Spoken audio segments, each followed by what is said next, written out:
వాతావరణ మార్పులు, మార్కెట్లో ధరల పతనం ఆదుకోని ప్రభుత్వం వాళ్ళ కష్టాలను రెట్టింపు చేశాయి. నిరుడు కేజీ 250 రూపాయలు పలికిన పొగాకు ధర ఇప్పుడు 180 రూపాయలకు పడిపోయింది. ఈ పరిస్థితుల్లో రైతులకు ఊరటనివ్వడానికి మంత్రులు, ఎమ్మెల్యేలు, అధికారులు ఇప్పుడు పొగాకు పొలం బాట పట్టారు. మరోవైపు విపక్ష నేత జగన్మోహన్ రెడ్డి కూడా ప్రకాశం జిల్లాలో పర్యటించి రైతులకు ధైర్యం చెప్పాలని నిర్ణయించుకున్నారు.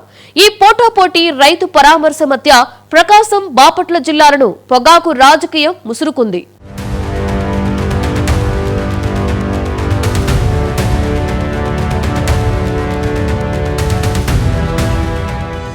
వాణిజ్య పంటలైన ప్రత్తి, పొగాకు, మిర్చి వైపు మొగ్గు చూపే ఉమ్మడి గుంటూరు, ప్రకాశం జిల్లాల రైతులకు ఈసారి పొగాకు పగాకుగా మారింది.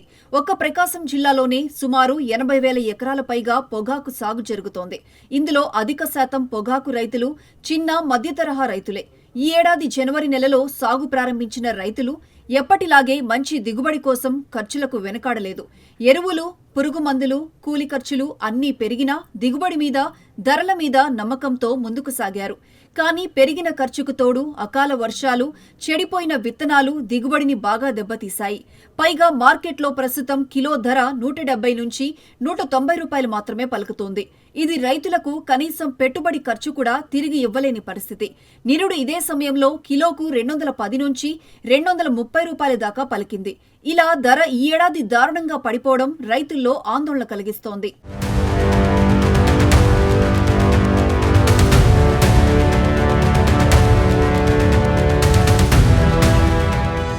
పొగాకు రైతులు ఎక్కువగా ఆధారపడే సెంట్రల్ టొబాకో రీసెర్చ్ ఇన్స్టిట్యూట్ సూచనలు ఫలితాలనివ్వలేదు. ముఖ్యంగా ఎగుమతిదారులు యూరోప్, చైనా దేశాల నుంచి కొనుగోళ్లను తగ్గించడంతో పొగాకు నిల్వలు మార్కెట్లో నిలిచిపోతున్నాయి. కొన్ని ప్రాంతాల్లో పంటలు పూర్తిగా నాశనమయ్యాయి. బ్యాంకు లోన్లు తీర్చలేని స్థితిలో ఉన్న రైతులకు కొత్త అప్పులు కూడా పుట్టలేదు. రైతు సంఘాలు ఈ సమస్యలను ప్రస్తావిస్తూ బహిరంగంగా నిరసనలకు పూనుకోవడంతో ప్రభుత్వం నుంచి మంత్రులు, ఎమ్మెల్యేలు పర్యటనలు మొదలుపెట్టారు. వ్యవసాయ శాఖ మంత్రి అచ్చెన్నాయుడు, విద్యుత్ శాఖ మంత్రి Gottipati Ravikumar, Parchur MLA Eluri Sambasivarao, Chirala MLA MM కొండయ్యతో పాటు వ్యవసాయ కమిషనర్, కలెక్టర్ పర్చూరు సమీపంలోని సురవరపుపల్లి పొలాల్లో పొగాకు బేళ్లను పరిశీలించారు. రైతులతో మాట్లాడటంతో పాటు పొగాకు ప్రాసెసింగ్ యూనిట్ను, మద్ది లక్ష్మయ్య కంపెనీలో ఉన్న పొగాకు బేళ్లు పరిశీలించారు. మొత్తంగా ప్రభుత్వం పొగాకు రైతుల విషయాన్ని పట్టించుకుందని, తగిన విధంగా ఆదుకునే పనిలో ఉందనే సంకేతమిచ్చారు.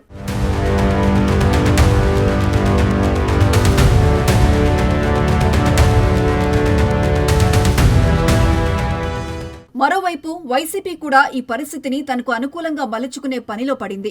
రైతులకు అండగా నిలబడి పోరాడాలని నిర్ణయించుకుంది. పొగాకు రైతులకు గిట్టుబాటు ధర కల్పించాలనే డిమాండ్తో ఈ నెల 28న జగన్మోహన్ రెడ్డి ప్రకాశం జిల్లాలో పర్యటిస్తున్నారు. మార్కాపురం నియోజకవర్గం పొదిలి దగ్గర ఆ పార్టీ నాయకులు ఇప్పటికే హెలీప్యాడ్ సిద్ధం చేస్తున్నారు. ఎమ్మెల్సీ తలసిల రఘురాం, దర్శి ఎమ్మెల్యే బూచేపల్లి శివప్రసాద్ రెడ్డి, గిద్దలూరు మాజీ ఎమ్మెల్యే అన్నా రాంబాబు, కంబం మాజీ ఎమ్మెల్యే ఉడుమల శ్రీనివాసరెడ్డి, ఒంగోలు నియోజకవర్గ సమన్వయకర్త చుండూరి రవి తదితరులు ఈ పర్యటన ఏర్పాట్లు పర్యవేక్షిస్తున్నారు. దీంతో పొగాకు రైతులకు మేలు జరిగే సంగతెలా ఉన్నా రాజకీయాలకు మాత్రం పొగాకు బాగా కలిసొస్తోంది.